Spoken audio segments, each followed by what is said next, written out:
Как сделать жизнь с УАЗиком более комфортной? Берем, выкручиваем пробочку.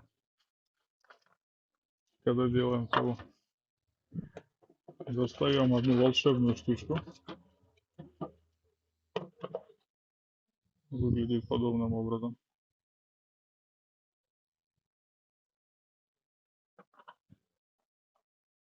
И менять масло становится намного удобнее. Заливать точнее.